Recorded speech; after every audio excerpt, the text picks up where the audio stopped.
estamos em frente das Portas del Rei. São as portas de uma das mais notáveis vilas da Beira na Idade Média. A grande Vila do Trancoso. Era uma vila, mas era um dos centros urbanos de maior importância do norte do país.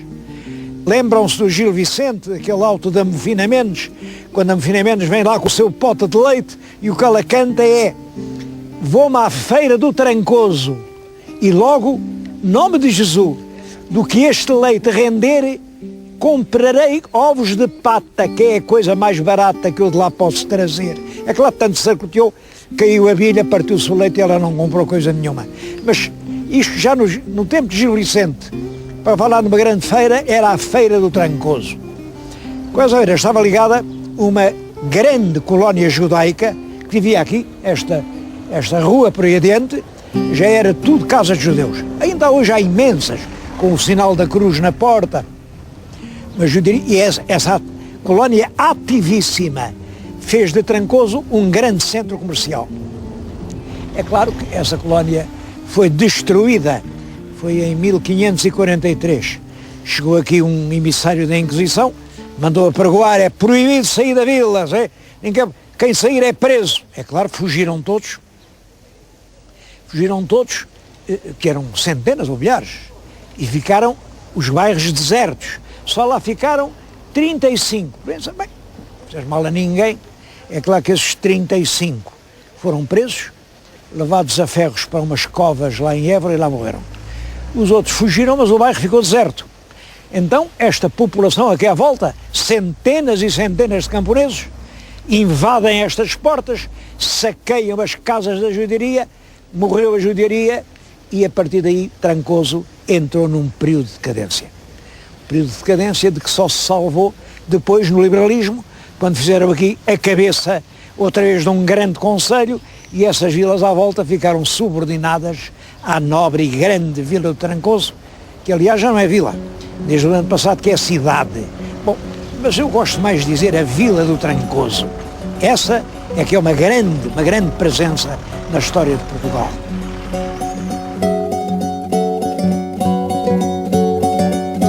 Um grande motivo de orgulho aqui para Trancoso é a famosa Batalha de Trancoso. Essa batalha travou-se, com certeza, no ano de 1385, pouco tempo antes de Aljubarrota. Hoje diz que foi no dia 29 de maio de 1385. Bem, é muito possível, eu não tenho a certeza. Se não foi 29, foi 30, se não foi 30, foi 1 de junho, mas é realmente antes de Aljubarrota, porque passa-se isto. Quando o rei de Castela invade Portugal e pretende ir até Lisboa, com o exército real, os senhores grandes invadem aqui estas regiões da fronteira, fundamentalmente para saquear. Entram nas cidades, nas vilas, roubam tudo, levam o gado, levam os prisioneiros, incendeiam. Bem, é realmente uma rapina que eles fazem. E aconteceu isso aqui. Enquanto o rei ia a caminho de Lisboa, onde não chegou porque tropeçou com os portugueses em Aljubarrota, os novos espanhóis entraram a fronteira, foram direitos a Viseu e dirigem-se aqui a Trancoso, quando aqui o alcaide-mor de Trancoso resolve, ele e outros grandes fidalgos da Beira, não os deixar atacar Trancoso. Aqui o alcaide-mor é o Gonçalo Vasques Coutinho. Então colocam-se aqui, eu estou no sítio onde foi a batalha, este padrão que pretende marcar o sítio da batalha. É claro que tudo isto é muito aproximado.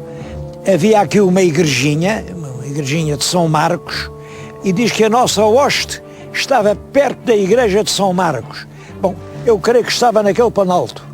As forças dos espanhóis, quando viram os nossos, desviaram-se e resolveram ladear para passar. Eles queriam, não era combater, era saquear. Queriam saquear Trancoso. Bom, e foram para um sítio muito perigoso que se vê lá. É um sítio assim em grande declive, entre uma ribeira e a serrania. Os nossos que estavam aqui caem sobre eles, as forças eram aproximadamente iguais, eles tinham mais cavalos, mais cavalaria, nós tínhamos mais homens do povo, mais infantes. O combate foi sangrento, demorou todo o dia. Diz o Fernão Lopes que foi a mais bem ferida batalha. Bem ferida batalha quer dizer a mais encarniçada. Estiveram aqui o dia inteiro a matar-se uns aos outros, até que realmente os espanhóis resolveram largar e foram-se embora, claro. Este terreno foi agora classificado monumento nacional. Também é um disparate chamar monumento a uma coisa que não tem monumento nenhum. Isto que se ia chamar era uma reserva histórica, para não poder acontecer como em Aljubarrota, que encheram aquilo tudo de casas e a gente hoje já mal sabe onde foi a batalha. Para preservarem aqui o lugar da Batalha de Trancoso, que foi realmente importante. Foi importante porque quando os castelhanos chegaram aqui, já traziam roubos, já traziam milhares de ovelhas e de vacas e de escravos, de prisioneiros, iam com tudo isso já a caminho da sua terra. E foi aqui o Gonçalo Vasques Coutinho, com os seus homens, que os desbaratou e toda essa gente ficou em Portugal. Além disso, isso deu uma alma nova aos portugueses. Devo dizer que esse Gonçalo Vasques Coutinho, depois daqui, não quis ir para Aljubarrota. Os fidalgos da Beira não foram a Aljubarrota. Não foram a Aljubarrota porque eles não concordavam que o mestre Davis fosse agora rei de Portugal. Rei porquê? Até ele tinha um irmão, Dom João, infante Dom João, que era filho do rei Dom Pedro e da rainha Inês de Castro. Como é que este, que era um Dom João, mestre Davis, era um bastardo, podia herdar? Portanto, estes fidalgos daqui eram partidários do infante Dom João. E por isso é que eles não apoiavam o mestre Davis e por isso é que eles não foram a Aljubarrota. Então, a esse respeito, vejo fazer muita confusão, diz que não foram lá por falta de patriotismo, nada disso. Estes homens eram corajosos, valentes, mas tinham dado uma palavra, deram uma palavra e cumpriram a palavra dada. Há outras lembranças desses tempos, e aqui, mas aqui não é o Gonçalo Vasques Coutinho o principal herói. O herói de Trancoso continua a ser o Bandarra. Eu agora vou-lhes falar do Bandarra.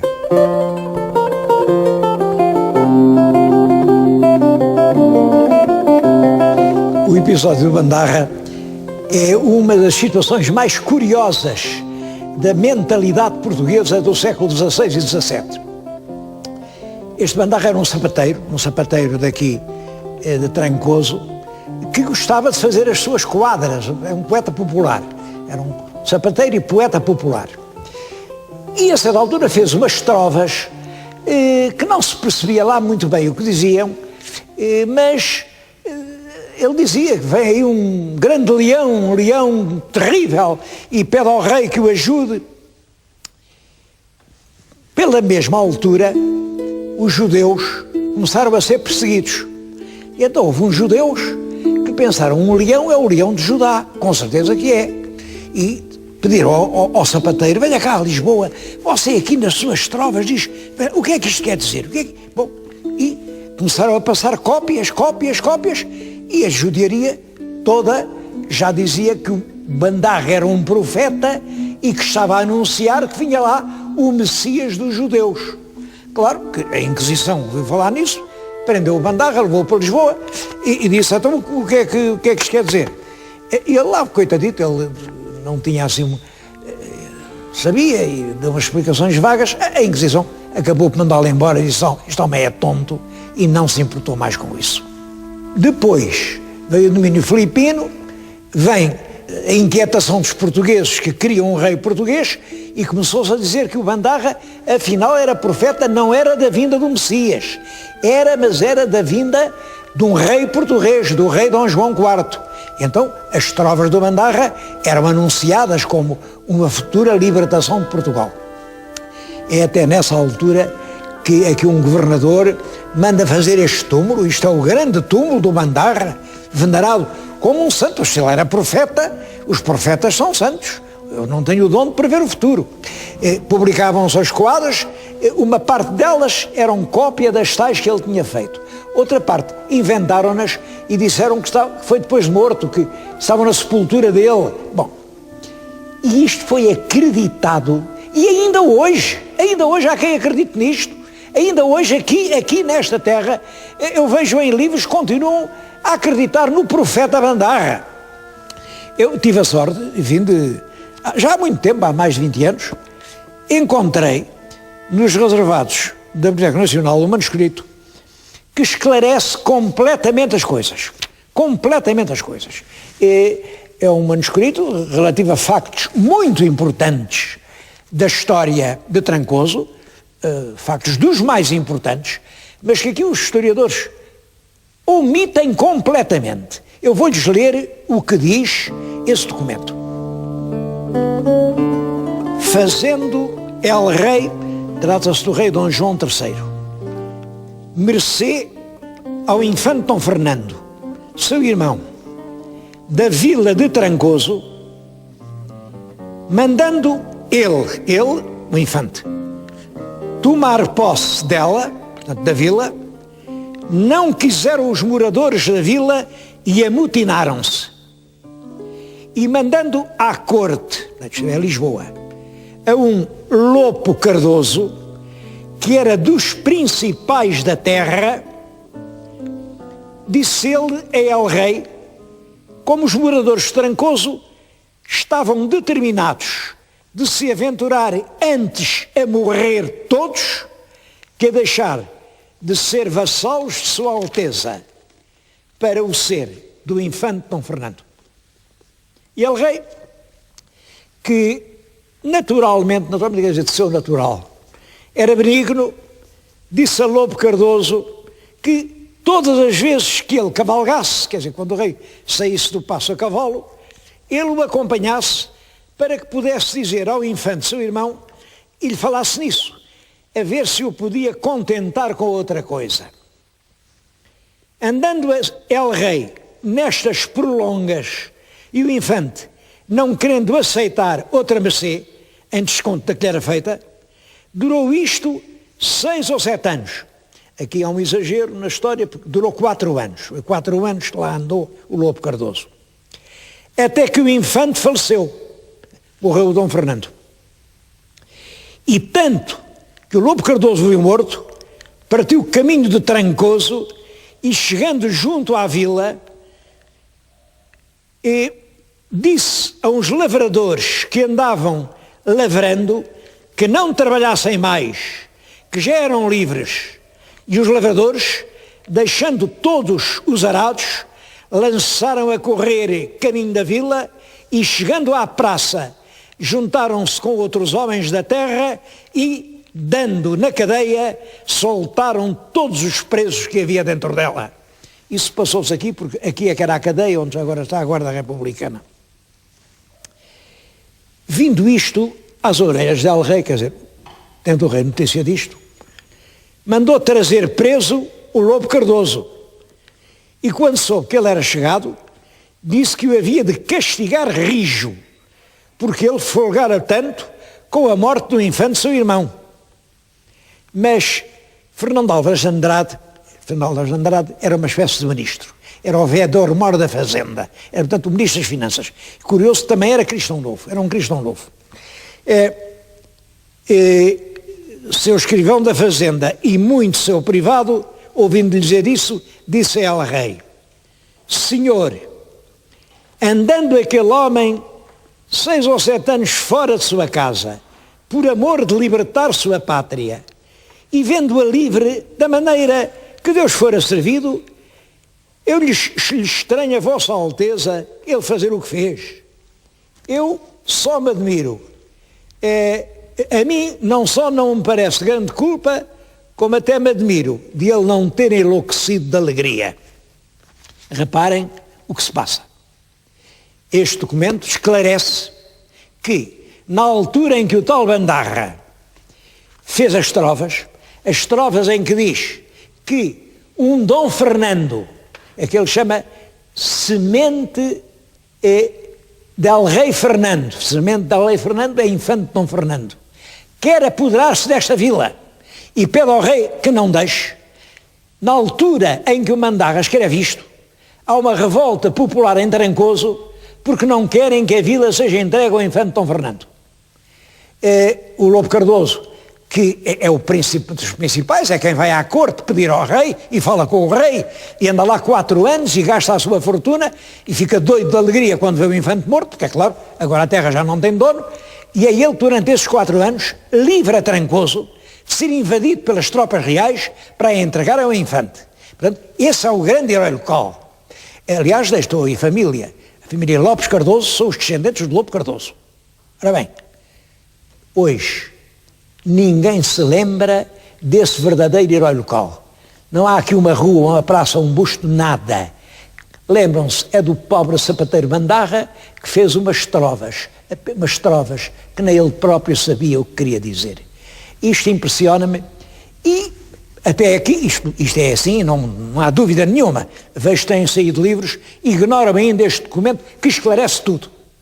A história do Mandarra é um episódio da revolta popular desta gente contra o facto de quererem ser dados ao infante Dom Fernando. E eles não queriam ser dados por isto. Quem era dependente do rei pagava sempre menos, porque o rei tinha muitas terras e, portanto, contentava-se com um pouco. Quem era dependente de um nobre ou de um grande pagava muito mais, e os exatores das fazendas dos fidalgos eram muito mais rapazes, muito mais cruéis do que os do rei. Portanto, razão tinham eles. Mas tudo isto anda ignorado e esquecido. Eu aproveito este momento para aqui e junto do túmulo do tal Mandarra prestar o meu preito de homenagem a esse sim, esse grande homem de Trancoso que lutou pela verdadeira liberdade da sua terra. E até me vem à cabeça que ele pode estar ligado com uma outra lenda. Vou-lhes contar essa lenda.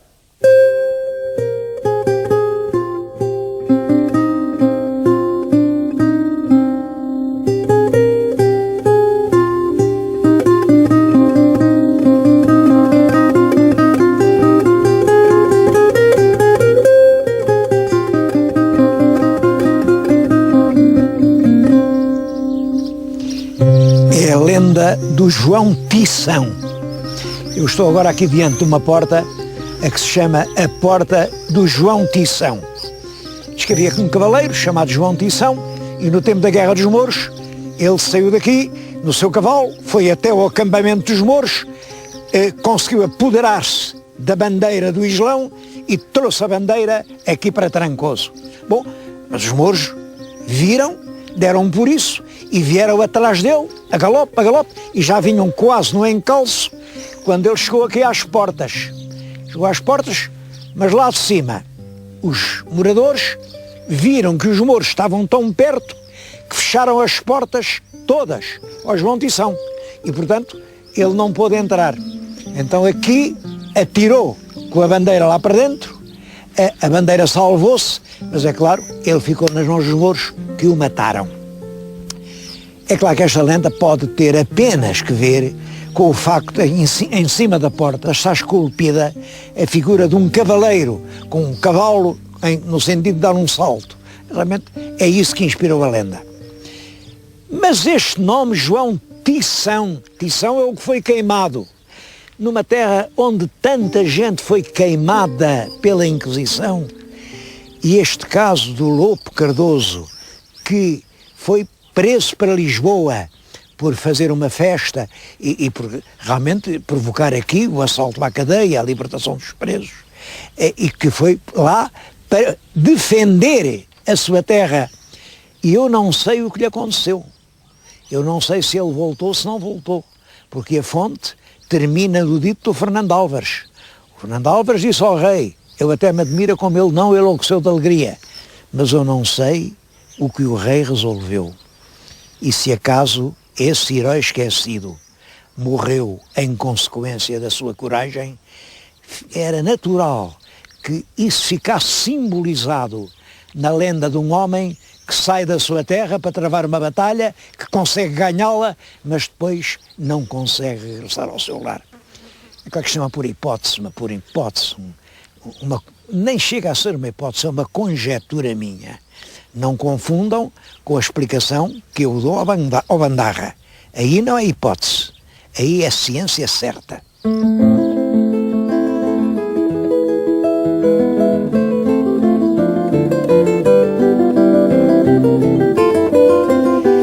Toda esta região é rica de memórias históricas e há aqui perto de Trancoso, uma localidade que é fascinante.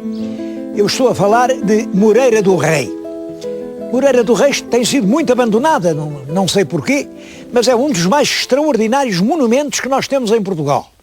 Eu devo dizer que eu vim cá por causa de um episódio que vem na história, e foi isso que me trouxe cá. O episódio é o ato final daquele grande drama que é a Guerra Civil, que no meado do século XIII opõe o Conde de Bolonha, futuro Dom Afonso III, ao irmão, ao Dom Sancho II. Ao contrário do que se costuma dizer, diz que foi uma intriga dos bispos para tirarem um bom rei e porem lá o Dom Afonso. Nada disso tem a ver com os documentos. O que se vê é que, na verdade, este país de gente do povo, este país de municípios, a fraqueza do rei Dom Sancho deixa os nobres voltarem a apoderar-se da condução do país e há, portanto, um grande levantamento geral dos municípios, também dos bispos, de toda a gente, que querem um rei que governe com justiça.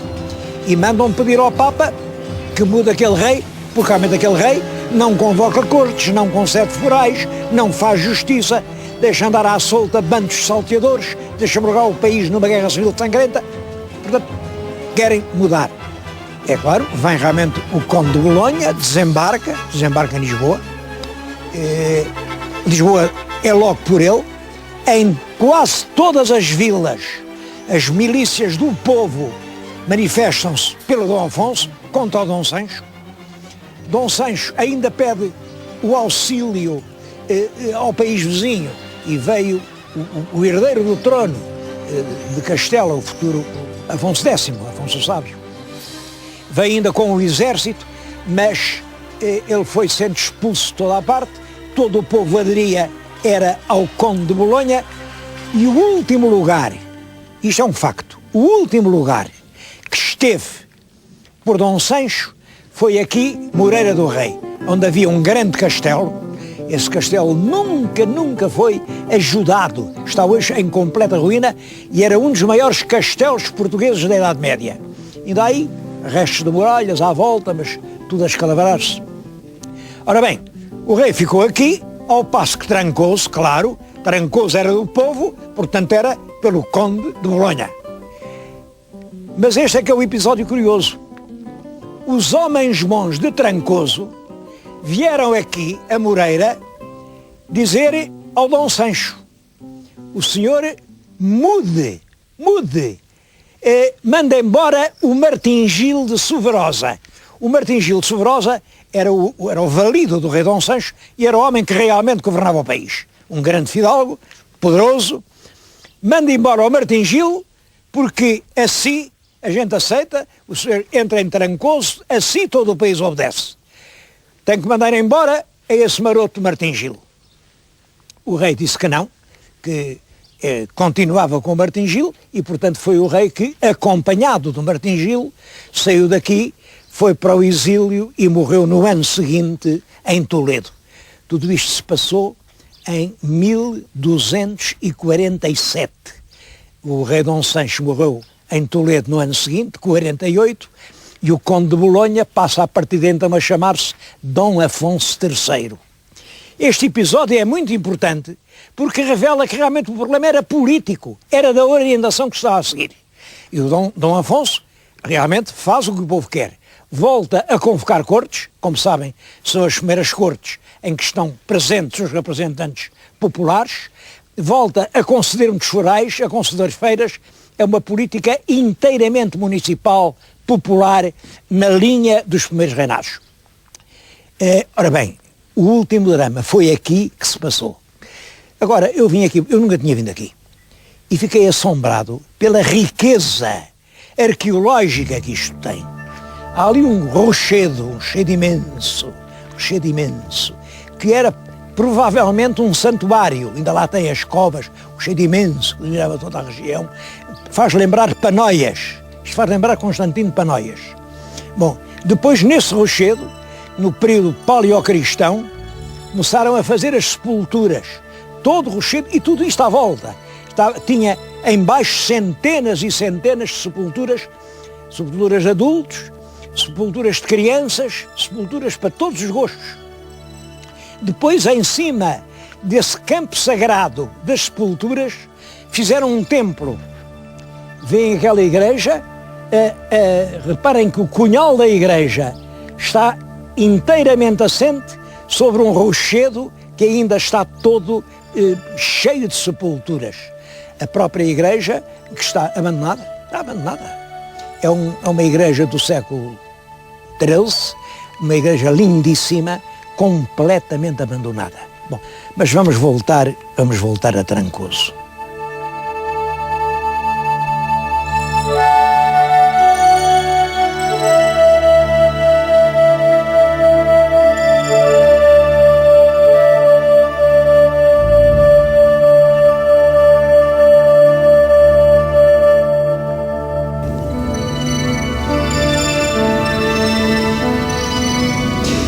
Trancoso é uma das terras portuguesas que melhor souberam cuidar, zelar pelas suas relíquias medievais.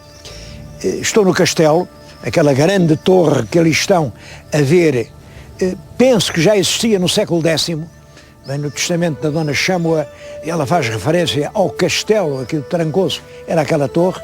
O resto das muralhas serão do século XIII, o primeiro farol aqui é Dom Afonso Henriques, mas tanto o castelo como as muralhas à volta da povoação, tudo isto está praticamente intacto. Bom, intacto e, a meu ver, não tão bem aproveitado como podia ser. Acho que Trancoso e a sua região, merece uma visita demorada, mas podem querer. Não deixem passar o verão sem vir visitar Trancoso.